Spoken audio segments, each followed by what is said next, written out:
Greetings and welcome to another edition of Hawk Talk. My name is Al Moyer and I'm the District Superintendent, and my co-host? I'm Joel Hain, Principal of the high school. Thanks for watching. In today's episode, we have a really exciting initiative to share with you, and I know many of our parents and students are already pretty informed about this, but we'd like to share a little bit of additional information. And Mr. Hain will take on a little bit of a different role here in today's episode because I'd like to include him as one of my interviewees along with Mr. David Fry, our technology coordinator for the district. So we're really excited about having Dave and Joel with us for this episode.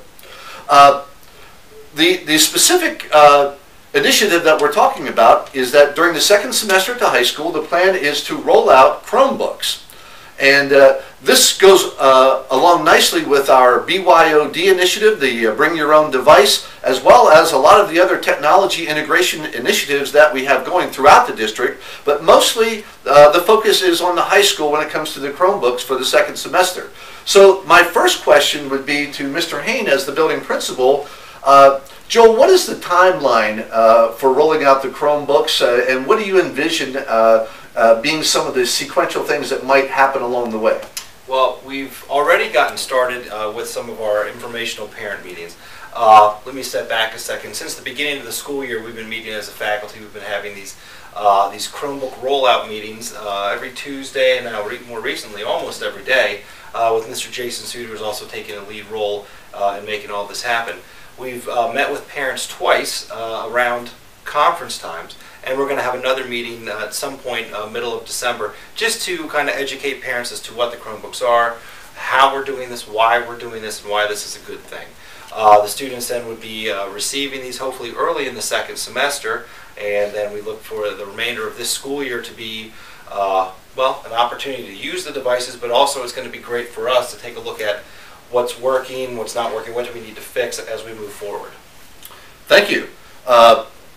Dave, my first question for you, and I think for our Hawk Talk audience, I think it's a very relevant question. First of all, what is a Chromebook? That's a great question. A Chromebook is a device that was put together by Google to really embrace the idea that the web is a platform that you can run any sort of program or application off of. So the actual device itself is a very thin, very small device. It's pretty light. It's got a great battery life and a very fast startup time, which you can see right there, came right up to our screen, came right out of standby very quickly. Easily the battery life will last all day for our students, and as long as they charge it the night before, they'll be good to go for the whole day. There are no programs on this device. It's just the web. So just a web browser, nothing to install, no viruses, no updates that you have to perform every day. It's just a great little device.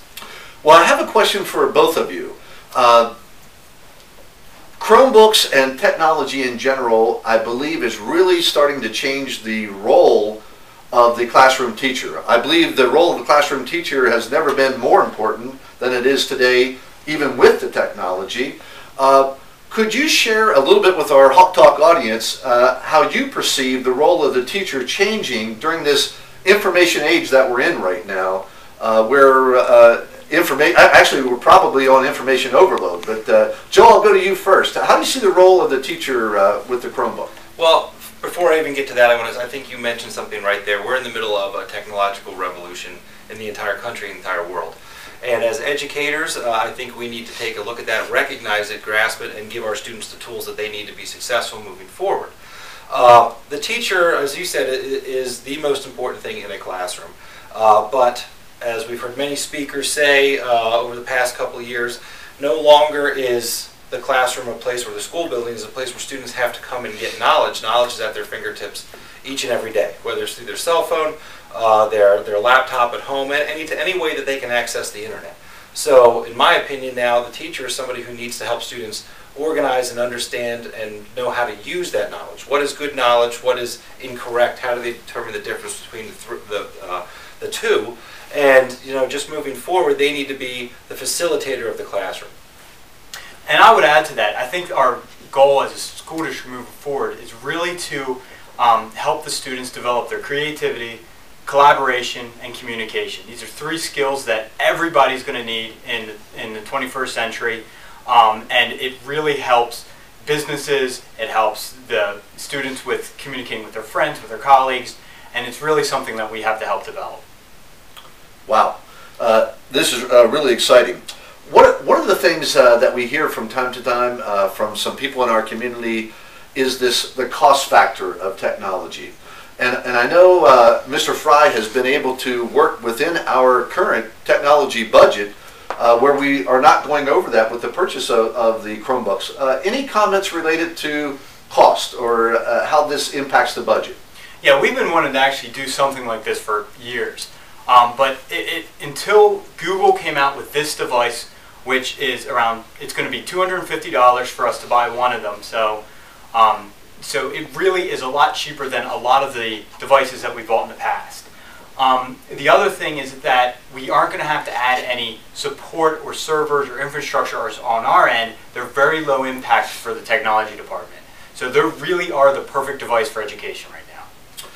Thank you. Well, what would you say to the parent or to anyone in the community that might be a little bit concerned about internet safety, and then also while here at school, the possibility that some of our students, most of them make great decisions on a daily basis, but every now and then we have a student that might make a poor decision and possibly get into a site that would not be appropriate. Are there precautions here at school that we've thought about for that situation? Absolutely. All school districts are mandated by the federal government to provide SIPA compliant filtering, which is the Child Internet Protection Act, which means that we have to block certain sites, anything objectionable or pornographic, from all devices in the district.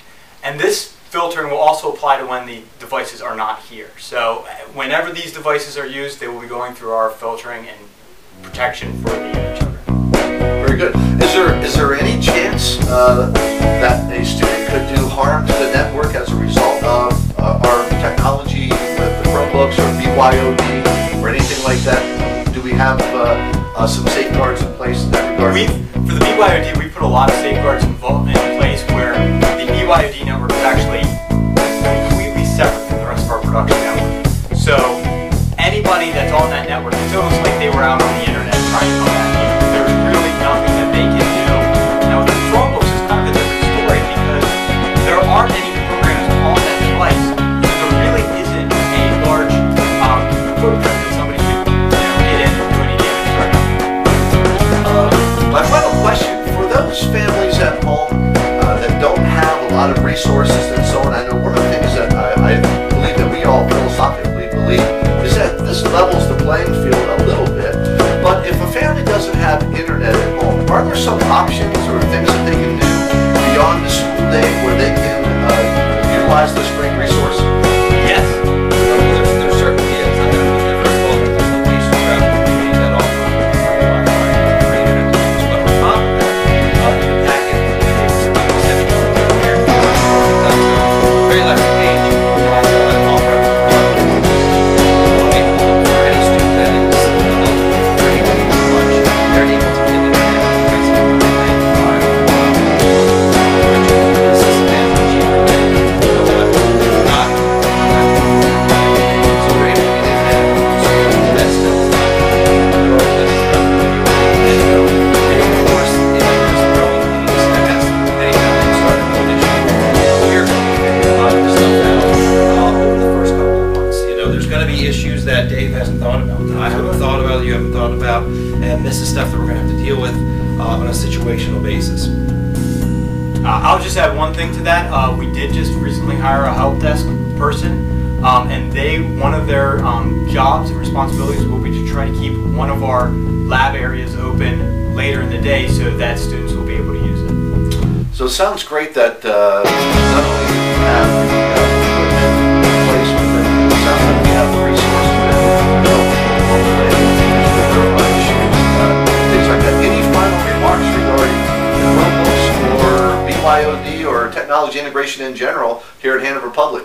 One thing I'd like to mention is the ultimate goal here is a student will come in as a freshman and receive a Chromebook, and they'll keep that Chromebook for their 4 years in Hanover High School. Now, the first couple of years dealing with some of the upperclassmen, things will be a little bit different, but our goal is to have technology in the students' hands from the second they walk into the high school until the second that they cross the stage of graduation. Nothing to add except I think we're really excited, and I think we're really on the cutting edge here. It's great to be a Nighthawk. Yes, Good it day is. to be a Nighthawk. On behalf of Joel, Dave, and myself, thanks for watching this episode of Hawk Talk.